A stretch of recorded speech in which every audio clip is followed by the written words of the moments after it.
बिहार में रोजगार क्यों नहीं है, पहले ये समझिए। बिहार में लोगों को ऐसा लगता है कि सरकारी नौकरी के जरिए रोजगार मिल सकता है। तो आपको एक आंकड़ा बता देता हूँ, 1.57% लोग ही बिहार के सरकारी नौकरी में हैं। चपरासी से लेकर मुख्य सचिव तक अगर सबकी संख्या आप जोड़ दीजिएगा तो कुल जमा 1.5% लोग ही सरकारी नौकरियों में हैं। 98.5% लोग सरकारी नौकरी में नहीं है। तो निश्चित तौर पर सरकारी नौकरियों के जरिए तो लोगों को रोजगार मुहैया नहीं कराया जा सकता है। ये आंकड़े आज के हैं। बिहार में रोजगार क्यों नहीं है? रोजगार दो वजह से नहीं है। एक, यहाँ की शिक्षा व्यवस्था अच्छी नहीं है, और दूसरा, रोजगार के लिए लोगों के पास पूंजी पैसा नहीं है।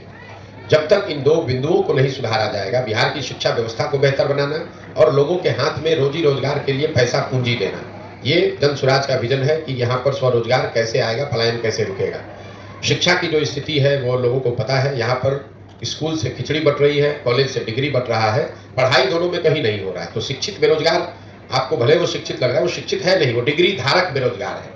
वो शिक्षित बेरोजगार नहीं है, डिग्री धारक बेरोजगार है। उसने शिक्षा नहीं ग्रहण की, उसने डिग्री हासिल करी है। लेकिन जो दूसरी बड़ी समस्या है कि आखिर ये बेरोजगारी खत्म होगी कैसे? बेरोजगारी यहाँ खत्म होगी लोगों को पूंजी मुहैया कराकर। बिहार में जो बिहार से पलायन है वो सिर्फ श्रम का पलायन नहीं है, लोगों का पलायन नहीं है, बुद्धि का पलायन नहीं है। एक बहुत बड़ा पलायन यहाँ से पूंजी का पलायन है, जिसकी चर्चा यहाँ लोग करते नहीं है, जिनकी समझ ज़्यादा है नहीं लोगों को। पूंजी जो है वो रोजगार का सबसे बड़ा जरिया है। अगर मान लीजिए कि आपको बाल काटने आता है, अगर आपके पास 10, 20, 50 हज़ार रुपये हो और बैंक से आपको 1 लाख रुपया कर्ज मिल जाए, तो आप एक सैलून खोल लेंगे, उसमें 3, 4, 5 लोगों को नौकरी रोजगार दे देंगे। लेकिन अगर वो पैसा पूंजी आपके पास न हो तो बाल काटने आने के बावजूद जाकर किसी सैलून में आप नौकरी करेंगे, मजदूरी करेंगे। तो बिहार में पूंजी क्यों नहीं है? पूंजी के दो स्रोत है, इसको पहले ध्यान से समझिए। पूंजी दो तरीके से लोगों को मिलता है। एक, जो पैसा आप कमाते हैं, कमाने के बाद जो खर्च के बाद पैसा बचता है वही आपका मूलधन हुआ, पूंजी हुई। अगर आप 100 रुपया कमाए, 80 रुपया खर्च हुआ, 20 रुपया बचा, वही आपका पूंजी है। तो एक पूंजी का जरिया है बचत, दूसरा पूंजी का जरिया है बैंकों से मिलने वाला कर्ज। अगर आपके पास 20 रुपया बचा हुआ है, बैंक वाले आपको 50 रुपये कर्ज देंगे तो 70 रुपये का आप काम कर पाइएगा। तो बिहार में बचत इसलिए नहीं है कि यहाँ प्रति व्यक्ति आय है 35,000 रुपया। देश में प्रति व्यक्ति आय है 1,35,000 रुपया। तो 35,000 रुपया कमाने वाले समाज में इस महंगाई के ज़माने में बचत तो इतनी बड़ी हो नहीं सकती है कि आपके पास पूंजी आ जाए। दूसरा, जो बैंकों में पैसा जमा हो रहा है, बैंक यहाँ लोगों को पूंजी दे नहीं रहे, ऋण लोन दे नहीं रहे। इसका उदाहरण आप समझिए। देश में बैंकों के ऋण को नापने के लिए एक पैमाना है जिसको कहते हैं क्रेडिट डिपॉजिट रेशियो। मतलब बैंक में कितना पैसा लोगों ने जमा किया, उसके बदले में बैंकों ने कितना पैसा समाज को अलग अलग काम के लिए ऋण के तौर पर, लोन के तौर पर दिया। घर बनाने के लिए, यूट्यूब चलाने के लिए, दुकान खोलने के लिए, गाड़ी खरीदने के लिए। और रिजर्व बैंक ऑफ इंडिया एक आंकड़ा जारी करता है जिसको कहते हैं क्रेडिट डिपॉजिट रेशियो। देश में ये आंकड़ा है 70% का। मतलब जितना देश भर के लोगों ने बैंकों में पैसा जमा किया, अगर 100 रुपया जमा किया तो बैंकों ने 70 रुपया कर्ज के तौर पर लोगों को वापस दिया। बिहार में सीडी रेशियो है 40%। 1990 में जब लालू जी मुख्यमंत्री बने तो बिहार में सीडी रेशियो था 40। लालू जी के 15 साल के शासनकाल में सीडी रेशियो घट के हो गया 28, और अभी 18 साल के नीतीश के प्रयास के बावजूद भी ये अभी भी 40 ही है। इसका असर क्या होता है ये समझिए। पिछले वर्ष, ये हेडलाइन नोट कर लीजिए, पिछले वर्ष बिहार की गरीब जनता ने बैंकों में 4,21,000 करोड़ रुपया जमा किया। 4,21,000 करोड़ रुपया बिहार में लोगों ने बैंकों में जमा किया। बैंकों ने 40% के सीडी रेशियो के हिसाब से कर्ज के तौर पर 1,61,000 करोड़ रुपया लोगों को दिया। बाकी पैसा 2,80,000 करोड़ कहाँ गया? ये पैसा चला गया दूसरे राज्यों में जहाँ पर उद्योग धंधे लग रहे हैं, जहाँ स्वरोजगार है, जहाँ तरक्की है, जहाँ व्यापार है। 1990 से लेकर पिछले वित्तीय वर्ष में कुल जमा 1990 से अगर आप जोड़ेंगे 32 साल में बिहार के बैंकों ने 26,20,000 करोड़ रुपया, बिहार के लोगों का रुपया, ये बाहर के उद्योगपति का पैसा नहीं है, ये सरकार का बजट का पैसा नहीं है, बिहार के लोगों के बचत की हुई राशि 26,20,000 करोड़ रुपया बैंकों ने यहाँ से ट्रांसफर कर दिया दूसरे राज्यों में जहाँ पर तरक्की है, व्यापार है, रोजगार है। आप जरा अंदाजा लगाइए कि अगर 26 लाख करोड़ रुपया बिहार के बैंकों ने यहाँ के लोगों को ऋण के तौर पर भी दिया होता तो कितने ज़्यादा लोगों ने यहाँ घर बनाया होता, कितने ज़्यादा लोगों ने गाड़ियाँ खरीदी होती, कितने ज़्यादा लोगों ने स्वरोजगार का कोई ना कोई शुरुआत करी होगी। तो बिहार, और ऐसा नहीं है कि ये बैंकों की मनमर्जी है कि वो कितना पैसा ऋण दें, ये उनकी वैधानिक जिम्मेवारी है कि कम से कम 70% पैसा जो जमा होता है वो उनको ऋण के तौर पर देना ही देना है। और उस कमेटी को चेयर करते हैं मुख्यमंत्री राज्य के। ये भी नहीं है कि बैंक अपना जो चाहे वो कर ले। मुख्यमंत्री उस कमेटी के चेयरमैन हैं जिसमें यह तय किया जाता है कि बैंकों को 70% पैसा कर्ज के तौर पर लोगों को देना है। लेकिन बिहार में जैसे मुख्यमंत्री की बात पदाधिकारी नहीं सुन रहा है, अफसर नहीं सुन रहे हैं, उसी तरह से बैंक वाले भी उनकी बात नहीं सुन रहे हैं। और दूसरी दिक्कत यह है कि यहाँ के नेताओं को या समाज में इस बात की ज़्यादा समझ है ही नहीं। तो आपको लगता है कि वो चीनी मिल चालू हो जाएगा तो उद्योग लग, उससे रोजगार मिलेगा। एक चीनी मिल लगेगा, उसको लगाने का खर्चा आएगा 10,000 करोड़ मान लीजिए, उसमें 2-4-5 हज़ार आदमी को नौकरी मिलेगा। लेकिन अगर 1 लाख करोड़ रुपया अलग अलग लोगों को ऋण के तौर पर मिल जाए तो उससे कितना रोजगार सृजित होगा, कितने लोग बिजनेस व्यापार करेंगे। तो जन स्वराज का विजन ये है कि यहाँ पर शिक्षा को रोजगार पाने वाला बनाया जाए, लोगों को डिग्री नहीं बांटा जाए, लोगों को शिक्षित किया जाए और फिर उनको पूंजी मुहैया कराया जाए बैंकों के जरिए, ताकि लोग अपने क्षमता के अनुसार, अपनी इच्छा के अनुसार कुछ ना कुछ रोजगार कर सकें। उससे उनकी आर्थिक तरक्की होगी और उसी से बिहार का विकास होगा। जब तक शिक्षा और पूंजी ये 2 चीज मुहैया नहीं होगी तब तक सरकार के किसी भी प्रयास से बिहार में गरीबी खत्म नहीं हो सकती। फिर वही बात है, हर चीज को आप लोग 20-20 मैच के तौर पर देखते हैं। यही यहाँ के नेताओं का भी हालत है। शिक्षा व्यवस्था कैसे सुधरेगा, शिक्षा व्यवस्था क्यों बिगड़ा है पहले इसको समझिए। इसलिए नहीं शिक्षा व्यवस्था बिगड़ गई है, लोग कहते हैं कि स्कूल से खिचड़ी बट रहा है इसलिए शिक्षा व्यवस्था खराब है। अगर खिचड़ी बटने से शिक्षा व्यवस्था खराब होती तो कॉलेज में तो खिचड़ी नहीं बट रहा है, 8वीं क्लास से ऊपर के स्कूलों में तो खिचड़ी नहीं बट रही है, वहां शिक्षा व्यवस्था क्यों खराब है। कुछ लोग कहते हैं कि नियोजित शिक्षक गुणवत्ता उनकी खराब है इसलिए शिक्षा व्यवस्था खराब है। तो अगर नियोजित शिक्षकों से ही शिक्षा व्यवस्था खराब है तो Patna science college, CM science college, MS college, Bettiah, Patna college में पढ़ाई क्यों नहीं हो रही है, वहां तो नियोजित शिक्षक नहीं पढ़ा रहा है। शिक्षा व्यवस्था इसलिए खराब है कि पिछले 30-40 वर्षों में बिहार में समाज और सरकार, मैं सरकार के समाज को भी जोड़ रहा हूं, दोनों की प्राथमिकता में कहीं ना कहीं शिक्षा है ही नहीं। लोग भी यहाँ अपने आप को शिक्षित नहीं बनाना चाहते, डिग्री लेना चाहते हैं, खिचड़ी खाना चाहते हैं। आप भी अपने बच्चों को स्कूल में खिचड़ी खाने के लिए भेज रहे हैं, साइकिल लेने के लिए, पोशाक लेने के लिए भेज रहे हैं, उनको पढ़ाने के लिए नहीं भेज रहे हैं। और सरकार ने भी, नेताओं ने भी ये भांप लिया है कि लोगों को पढ़ाई नहीं चाहिए, खिचड़ी बांटो, पोशाक बांटो, इनसे वोट लेते रहो। तो कहीं ना कहीं समाज और सरकार दोनों की प्राथमिकताओं में शिक्षा है ही नहीं। पूरा समाज अपने ये समझ ही नहीं पा रहा है कि अगर हम जब तक शिक्षित नहीं बनेंगे तब तक हमारा बच्चा, उसको जीवन भर मजदूरी ही करना पड़ेगा।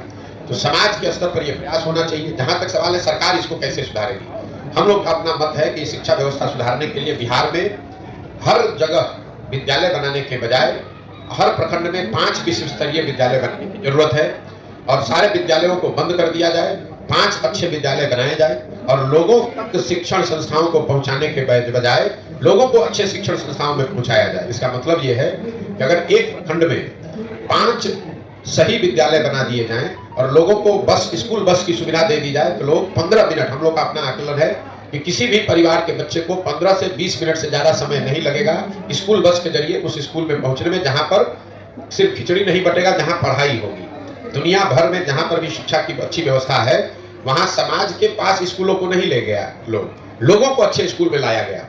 तो हम लोग की सोच यह है कि बिहार की जो शिक्षा का बजट है 40,000 करोड़ रुपया, इसका 1/3 मतलब 15,000 करोड़ रुपया इस बात पर खर्च किया जाए कि हर प्रखंड में प्रति वर्ष एक विश्व स्तरीय विद्यालय बनाया जाए, ताकि 5 वर्ष में हर प्रखंड में 5 ऐसे विश्व स्तरीय विद्यालय बन जाएं और उनको फिर लोगों को ये सुविधा दी जाए ताकि लोग बसों के जरिए या गाड़ियों से अपने बच्चों को स्कूल तक ले आएं। अगर आप दिल्ली बॉम्बे में रहते हैं तो स्कूल आपके घर के बगल में नहीं है, सबके बच्चे स्कूल बस से जाते हैं उन संस्थाओं में जहाँ अच्छी पढ़ाई होती है। आधा घंटा 45 मिनट लोग स्कूल बस से जाते हैं, बच्चे पढ़ते हैं और फिर स्कूल बस से वापस आते हैं। पूरे दुनिया में जहां पर भी आप जाइएगा यही व्यवस्था है। हर घर के बगल में स्कूल नहीं बनाया गया है। स्कूल एक ऐसी जगह पर है जहां पर हर आदमी बस से, गाड़ी से, साइकिल से 10 मिनट में, 15 मिनट में पहुंच सके। बिहार में क्या हुआ है, समतामूलक शिक्षा नीति के नाम पर हर जगह विद्यालयों के भवन बना दिए गए। नतीजा क्या हुआ, जहां विद्यालय का भवन है वहां शिक्षक नहीं है, जहां शिक्षक है वहां भवन नहीं है, जहां दोनों है वहां बच्चे नहीं है, जहां तीनों है वहां पढ़ाई नहीं है। तो ये समतामूलक शिक्षा नीति बनाने के नाम पर पूरी व्यवस्था को चौपट कर दिया गया। जरूरत इस बात की है कि इस चीज को फिर से रीअरेंज किया जाए और सारी व्यवस्था को 4 या 5 बेहतर स्कूल बनाने के दिशा में समेटा जाए कि हर प्रखंड में कम से कम 5 अच्छे विश्व स्तरीय विद्यालय हो। अगर हर साल हम लोग एक विश्व स्तरीय विद्यालय भी बनाएं, क्योंकि पैसा इतना ही है बिहार में कि आप एक विद्यालय हर साल बना सके, मतलब 550 विद्यालय अगर डेली हर साल बनाए जाए अच्छे, तो वो सरकार बना सकती है। अगले 10 वर्ष में एक प्रखंड में 10-10 विश्व स्तरीय विद्यालय हो जाएंगे, बजाय इसके कि कहीं कमरा बनाए तो बेंच नहीं है, बेंच बनाया तो टीचर नहीं है, टीचर है तो पढ़ाई नहीं, इसका कोई फायदा नहीं है। हम लोग लोकतांत्रिक देश में रहते हैं और ये कहना कि सारे लोग एक विद्यालय में पढ़ेंगे उससे शिक्षा की व्यवस्था अच्छी हो जाएगी, ये लोगों का भ्रम है। ऐसा दुनिया में कहीं कोई प्रमाण नहीं है। लोगों के पास विकल्प होना चाहिए, अच्छे विद्यालय का, अच्छे सरकारी विद्यालय का और अच्छे प्राइवेट विद्यालय का। उसके बाद उनकी अपनी क्षमता है, उनकी स्वेच्छा, उनकी मर्जी है कि वो कहाँ अपने बच्चों को भेजना चाहते हैं। जरूरत इस बात की है कि सरकारी विद्यालयों को अच्छा बनाया जाए। विद्यालय अच्छे नहीं है और सब पर कानून बनाकर कहा जाए कि आप अपने बच्चे को भी यहाँ पढ़ाइए, वो तो वही हुआ जो बिहार में हो रहा है पिछले 35 साल से। समतामूलक समाज बनाने के नाम पर सबको अनपढ़ बना दिया गया, बन गया समतामूलक। पूरा बिहार गरीब हो गया, कोई अमीर नहीं है, तो हो गई बराबरी सबकी, आपस में सब बराबर हो गए, सब गरीबे हैं यहाँ पर।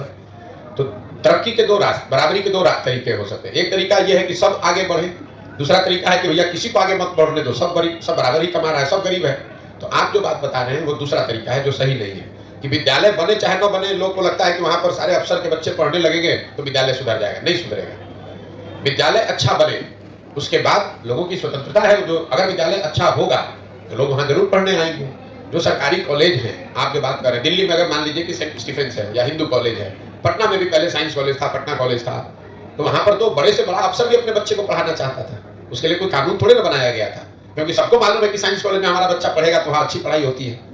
तो बहुत बड़े आदमी का बच्चा भी प्राइवेट स्कूल में 12वीं नहीं करने जाता था, वो साइंस कॉलेज में पढ़ने जाता था। तो वो कानून बनाने से चीजें ठीक नहीं हो सकती हैं, आपको व्यवस्था सुधारने की जरूरत है। देखिए, ये आपको ऐसा लगता है कि मैं पहले कुछ दूसरा काम करता था, अब दूसरा कर रहा हूँ। मेरे अपने नजरिए से मेरे काम में कोई फर्क नहीं है। फर्क बस इतना है कि पहले मैं दलों को, नेताओं को सुझाव देता था, सलाह देता था, मदद करता था कि कैसे वो अपने आप को व्यवस्थित करें, कैसे चुनाव का प्रचार करें, कैसे जनता तक अपनी बात पहुंचाएं, रखें और वो चुनाव जीतें।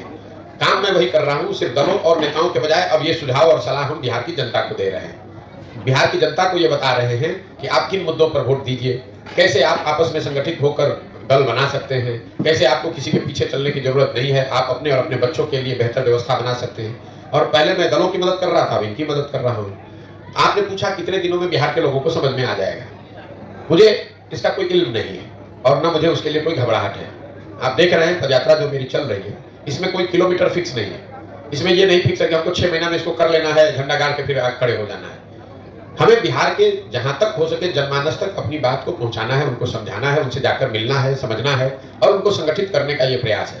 करने में 2 बरस भी लग सकता है, 3 बरस भी लग सकता है। इसके बाद जनता समझेगी कि नहीं समझेगी, ये निर्णय तो आप लोगों को देखना करना है। जब मैं चल रहा हूं पैदल तो मैंने कोई दल नहीं बनाया है, मैं कोई वोट नहीं मांग रहा हूं, मैं कोई लोगों की मदद नहीं कर रहा हूं। लेकिन जो लोग हजारों की संख्या में सुबह से शाम तक मिलने आते हैं, हम रात में 12 बजे 1 बजे तक लोगों से मिल रहे हैं, सुबह से शुरू करते हैं। तो आखिर कुछ लोगों को तो जरूर कुछ समझ में आ रहा होगा, तभी लोग आ रहे हैं। हम तो जाति की बात नहीं कर रहे हैं, हम हिंदू मुसलमान की बात नहीं कर रहे हैं, हम नाली गली सड़क की बात नहीं कर रहे हैं। हम अपने भाषणों में, अपने संवाद में तो मैं लोगों को ये बता रहा हूं कि भाई तुमसे गलती क्या हो रही है। इसके बावजूद लोग मानते हैं और कहते हैं कि नहीं भैया जो बात आप बता रहे हैं वो ठीक है, आप ये प्रयास कीजिए, आपसे हम लोग जुड़े हुए हैं। समय लग सकता है, इसमें कोई दो मत नहीं है। आखिर जब 70-75 साल में कोई व्यवस्था बिगड़ी है तो 7 दिन में तो ठीक होगी नहीं।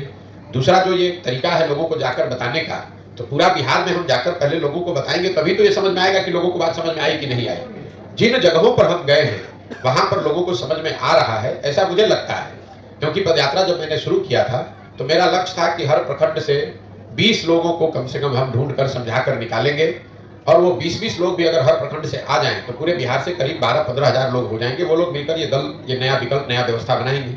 अभी जहां तक पदयात्रा हुई है उसमें हर प्रखंड में 2000 से 2500 लोग इस परिकल्पना से, इस सोच से जुड़ रहे हैं। प्रखंड की आबादी 2.5 लाख है, 2500 उसके हिसाब से बहुत बड़ा नंबर नहीं है, लेकिन 2500 एक प्रखंड से कोई नया दल बनाने के लिए आ रहा है, ये संख्या अपने आप में अद्भुत है। किसी भी दल के पास एक प्रखंड में 2-2.5 हजार कार्यकर्ता नहीं हो सकता, उसके वोटर चाहे जितने भी हों। तो उस नजरिए से जरूर लोगों को कुछ बात समझ में आ रही है, लेकिन इसका असर कितना होगा ये तो जब पूरी यात्रा खत्म होगी, जब दल बनेगा, जब वो दल के तौर पर हम समाज में जाएंगे, तब पता चलेगा कि लोग इससे कितना जुड़े और नहीं जुड़े। भाई राहुल गांधी बहुत बड़े आदमी हैं, वो कांग्रेस पार्टी के लिए पदयात्रा कर रहे थे, अपने लिए पदयात्रा कर रहे थे, और 6 महीने, ठीक बात है, 6 महीने में उन्होंने पूरे भारत की यात्रा करी। हम बहुत छोटे आदमी हैं, हमारे पास दल भी नहीं है, और हम 15 महीना से पैदल चल रहे हैं, और हम कुल जमा 12 जिले में 40-45% बिहार ही घूम पाए। तो निश्चित तौर पर फर्क है। राहुल गांधी जी रोड पर चलते हैं, हम लोग गाँव में चलते हैं। राहुल गांधी जी ने एक तय सीमा में उन्होंने उस यात्रा को पूरी की। हमारे पास कोई समय सीमा ही नहीं, हम बेरोजगार बैठे हुए हैं तो 4-5 वर्ष भी घूमेंगे, हमें कोई दिक्कत नहीं है। उनके पास बहुत सारे काम है, पूरा देश उनको देखना है, तो 6 महीना ही समय निकाले तो उनके लिए बहुत है। मुझे ऐसा लगता है कि बिहार को के बेहतरी के लिए मुझे 2 साल लगे, 3 साल लगे, मुझे जमीन पर उतरकर गांव-गांव जाकर जो काम मैं कर रहा हूं वो करूं। दूसरा क्या कर रहा है उससे हमें कोई लेना देना नहीं। हमको बोलने की जरूरत है। नीतीश कुमार का बिहार में जब कोई वर्चस्व नहीं तो राष्ट्रीय स्तर पर कैसे वर्चस्व हो जाएगा? आप हमारे कहने पर मत जाइए। 243 विधायकों के यहाँ पर विधानसभा में नीतीश कुमार का 42 को विधायक है, तो क्या बताता है कि बिहार में बहुत उनका वर्चस्व है। 12-13% पूरे बिहार में वोट उनको मिला है, तो ये क्या बताता है? अगर 100 में 12% आपको वोट मिलेगा तो बिहार में आपका वर्चस्व बताता है। तो जिसका बिहार में ही वर्चस्व नहीं है उसका देश में कैसे हो जाएगा? ये तो लॉजिक कॉमन सेंस की बात है। रैली करने को तो आप जाकर केरल में रैली करने लगे तो कोई रैली करने पर तो रोक है नहीं। सुशासन बाबू क्यों कह रहा है?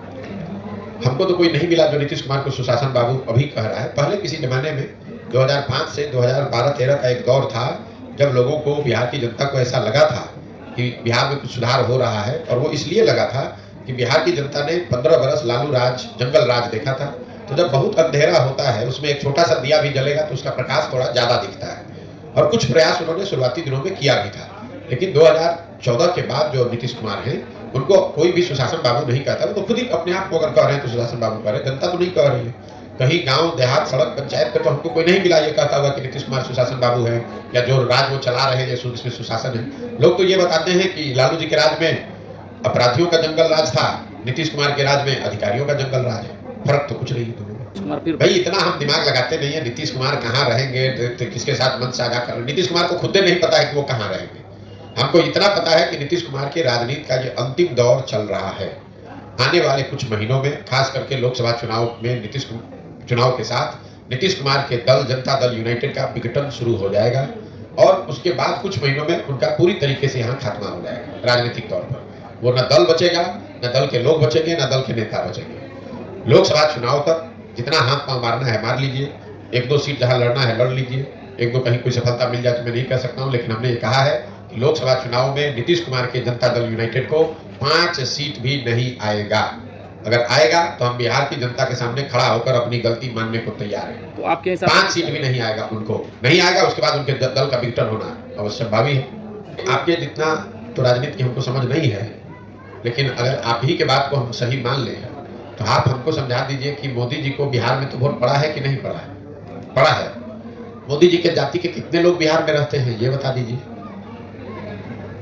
अगर जाति पर ही, आपने कहा कि हर आदमी जाति पर ही वोट देता है, तब तो मोदी जी को बिहार में एक भी वोट नहीं मिलना चाहिए था। इसी बिहार में 20% मुसलमान रहते हैं। ये सारे लोग जनता दल, ये आरजेडी को वोट देते हैं, तो लालू जी की जाति और मुसलमानों की जाति तो एक नहीं है, तो क्यों देते हैं ये लोग वोट आरजेडी को? इतना जो आप लोग सिंप्लीफाई कर देते हैं कि सब जाते पर दे रहा है। अगर ऐसा होता तो ना मोदी को वोट मिलता हिंदुओं का, ना आरजेडी को वोट मिलता मुसलमानों का। वोट मूलतः यहाँ 4 बिंदुओं पर पड़ता है। पहला, उसमें एक जाति भी बड़ा मुद्दा है, लेकिन जाति एकमात्र मुद्दा नहीं है। समाज में एक बहुत बड़ा वर्ग है जो हिंदू मुसलमान के नाम पर वोट देता है। तीसरा, एक बहुत बड़ा वर्ग है जो भाजपा का वोटर नहीं है, लेकिन उसको लालू जी से विरोध है, लालू जी से डरता है, इसलिए जाके डर के मारे भाजपा को देता है। 5 वर्ष वो भाजपा के नेताओं को गाली देता है, लेकिन चुनाव जब दिखता है कि सामने आरजेडी जीत सकती है तो आरजेडी को तो दे नहीं सकता, तो जाके भाजपा को देता है। और यही हाल कमोबेश मुसलमानों का है। ये आरजेडी के वोटर नहीं है, ना जाति के आधार पर, ना धर्म के आधार पर। इनको लगता है कि भाई भाजपा को तो हम दे नहीं सकते, तो हम किसको देंगे? एक आरजेडी बचा, उसको आरजेडी को वोट देते हैं। तो जो मजबूरी का वोट है उसको आप जाति का वोट ना बताएं। ये जाति का वोट नहीं है, ये मजबूरी का वोट है, डर का वोट है, विकल्प नहीं है इसलिए दे रहे हैं। विकल्प बन जाएगा, नहीं देंगे उसको। तो कितना फर्क पड़ेगा इस पे निर्भर करता है कि इंडिया गठबंधन कितना बढ़िया बनता है, कितना बढ़िया उसको चलाया जाता है, क्या कार्यक्रम। भैया ऐसा है, आप किताब खरीद के ले आइएगा घर, उससे परीक्षा पास हो जाइएगा। सबसे बढ़िया जो मार्केट में किताब है वो खरीद के ले आइए, बिना पढ़े हुए पास हो जाइएगा। तो इंडिया अलायंस वैसे ही है कि आपने किताब मार्केट से जमा कर लिया, अब उसको पढ़ना भी तो पड़ेगा भाई। कोई उसका कार्यक्रम हो, नैरेटिव हो, नीचे जनता उससे जुड़े समझे, तब तो फायदा होगा। किताब खरीद के लाके घर रख लीजिएगा और कहिएगा परीक्षा में कितना नंबर आएगा। पढ़िएगा, बढ़िया पढ़िएगा तो बढ़िया नंबर आएगा, नहीं पढ़िएगा तो फेल हो जाइएगा। वही हाल इंडिया है। ऐसा है कि अगर भाजपा के वोटर पढ़ ही रहे हैं जैसा आप बता रहे हैं, तो भाजपा फिर 15 राज्यों में चुनाव कैसे हारी है? भैया जीत वहां रही है जहां उनका मुकाबला ज्यादातर जगहों पर कांग्रेस से है। तो अपनी ताकत से जीतने के बजाय वो कांग्रेस की कमजोरी से ज्यादा जीत रहे हैं। भाई पूरा जो आपने कहा भाजपा का वोट बढ़ रहा है, ठीक बात है, वोट तो बढ़ रहा है, लेकिन पिछला जो 2019 में चुनाव हुआ उसमें भाजपा को 38% वोट पूरे देश में मिला। तो अगर 100 लोग जो वोट देने गए उसमें 62 आदमी तो भाजपा के साथ नहीं था, 38 आदमी भाजपा के साथ था। अब जो 62 आदमी भाजपा के साथ नहीं था उसको एकजुट करने वाला कोई ताकत, कोई फोर्स, कोई राजनीतिक पार्टी नेता नहीं है, इसलिए भाजपा आपको मजबूत दिख रही है। जब वो ताकत कोई बना लेगा तो भाजपा को कोई ऐसा तो है नहीं कि 50 से ज्यादा % वोट आ रहा है। हिंदू मुस्लिम का ताकत उनको कोई नया नहीं ना आया है, ये तो 50 वर्ष से उनके पास है। भाजपा चुनाव से पहले नहीं हार रही थी, ये तो पिछले 2 बार से चुनाव जीत रहे हैं। हम जो बात बोल रहे हैं कि जब आप अपने और अपने बच्चों के हित की बात करेंगे तो सद्भावना उसमें शामिल है। आप जब किसी को रोकने की बात करते हैं तो आप भी सद्भावना की बात नहीं कर रहे हैं। लालू जी सद्भावना की बात नहीं कर रहे हैं, लालू जी भाजपा के डर की बात कर रहे हैं। हम कह रहे हैं कि ना हिंदू से डरो ना मुसलमान से डरो, अपने बच्चों के भविष्य के लिए डरो। सद्भावना उसमें शामिल है। सद्भावना के नाम पर ही तो आपको डराकर भाजपा से वोट लिया जा रहा है। लालू जी ये कह रहे हैं कि भाई भाजपा से डरो, अपने बच्चे, अपना बच्चा अगर अनपढ़ भी है तो उसकी चिंता मत करो, हमको वोट देते रहो। भाजपा वाले भी यही कह रहे हैं कि भाई तुम मुसलमानों से डरो, तुमको तुम्हारा बच्चा बेरोजगार बैठा है उसका चिंता मत करो, तुम हमको वोट देते रहो क्योंकि मुसलमान से तुमको लड़ाई लड़नी है। तो ये सद्भावना कहाँ हुई? ये सद्भावना नहीं है, ये दूसरे का डर दिखाकर अपना पेट भरने वाली बात है। हम कह रहे हैं कि भैया तुम ना मुसलमानों की चिंता हिंदू करें, हिंदुओं की चिंता मुसलमान करें। आप अपने बच्चे की चिंता कीजिए। अगर आपका बच्चा पढ़ेगा, आप जिस सद्भावना की बात कर रहे हैं, जब दंगा होता है, कोई ऐसी घटना होती है तो उसमें भी सबसे पहले गरीब मरता है। कोई पढ़ा लिखा होशियार धनी आदमी नहीं मरता है, चाहे वो हिंदू हो या गरीब हो, उस पर भी मरता वही है जो रोड पर गरीब अनपढ़ बैठा हो। अगर आप अपने बच्चों को पढ़ाएंगे, उनको रोजगार होगा, उनकी आर्थिक तरक्की होगी, तो उनके जरिए सद्भावना भी आएगी। नहीं तो सद्भावना के नाम पर लालू जी आपको 30 वर्ष से मुसलमानों को कह रहे हैं कि भाजपा को हमको हराना है। भाजपा तो हारी नहीं, भाजपा तो जीत 2 MP से बढ़ के 300 MP हो गई। 30 वर्ष में मुसलमान उनका बंधुआ मजदूर जरूर बन गया। 2 पीढ़ियां की बर्बाद हो गई। आपने उनके पढ़ाई की चिंता नहीं की, आपने अपने गांव में सड़क, बिजली, पानी की चिंता नहीं की। हाँ, भाजपा को हराने के नाम पर, सद्भावना के नाम पर उनको वोट देते गए, उनके बच्चे बड़े हो गए, लालू जी बड़े हो गए, वो राजा बन गए, और आपके बच्चे धारावी में जाकर मजदूरी कर रहे हैं, गुलामी कर रहे हैं। तो अगर ऐसी सद्भावना की राजनीति आप चाहते हैं तो नहीं, मेरा उससे सरोकार नहीं है। मैं वैसी सद्भावना की राजनीति नहीं करना चाहता हूँ। मैं शिक्षा और रोजगार की राजनीति करना चाहता हूँ। मैं बिहार में तरक्की की बात करना चाहता हूँ। हिंदू मुसलमान अगड़ा पिछड़ा की बात नहीं कर रहा हूँ। ये बहुत लोग आरक्षण की बात करते हैं। मैंने अभी आपको आंकड़ा दिया, 1.5% लोग ही सरकारी नौकरी में हैं। तो चाहे आप आरक्षण 40 कर दीजिए कि 100 में 100 कर दीजिए, फिर भी 98.5% आदमी को तो कुछ उसका लाभ नहीं मिल रहा है। ये तो लोगों को बेवकूफ बनाने की बात है। भाई अगर 1.5% आदमी को ही सरकारी नौकरी है तो उसी में तो आरक्षण आप दिया है आपने। जो समाज का बड़ा वर्ग है उसके पास तो कुछ मिला ही नहीं, इसीलिए तो जो गरीब और पिछड़े। नहीं तो अगर आरक्षण से ये सब सुधरना होता तो सारे पिछड़े समाज के लोग अभी अच्छे हो गए होते पिछले 30 वर्ष में। क्यों नहीं है? इसलिए कि 1.5% के लिए जगह ही है तो 1.5 में तो लीजिएगा, आधा ले लीजिए या 80% ले लीजिए। 98.5% जो गरीब आदमी है वो किसी जाति का हो, उसको तो सरकारी नौकरी मिलनी नहीं है। ऐसा है कि बिहार में इन तीनों दलों को मुफ्तखोरी की आदत लग गई है। अब आरजेडी को बिना कुछ काम किए हुए मुसलमानों का एक मुश्त 20% वोट मिल जाता है, तो क्यों चाहेंगे कि मुसलमानों के पास कोई विकल्प हो जाए ताकि उनके काम का वो आकलन होना शुरू हो जाए। वही हाल भाजपा का है। भाजपा को यहाँ वोटें मिला टोटल 19%। आप लोग भाजपा को इतना बड़ा दल बताते हैं जैसे लगता है कि पूरा बिहार में भाजपा है। पिछला विधानसभा चुनाव में भाजपा को 19.6% वोट मिला है बिहार में, सिर्फ 19.6%। नोट करके रखिए इसको। आप ऐसे बता रहे हैं जैसे बिहार का हर आदमी भाजपा को वोट दे रहा है। भाजपा को वोट को मजबूरी में दे रहा है। सामने लालू है, लालू के दंगल राज से उसको डर लगता है तो जाके डर के मारे भाजपा को वोट दे देता है।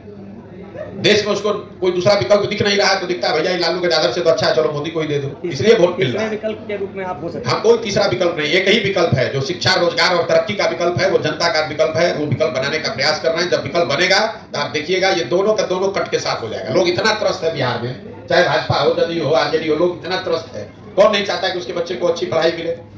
आप देश में सबसे गरीब पिछड़े हैं, आपके घर के सारे लोग पूरे जीवन मजदूरी करते हैं, किसको अपना जिंदगी नहीं बदलना है?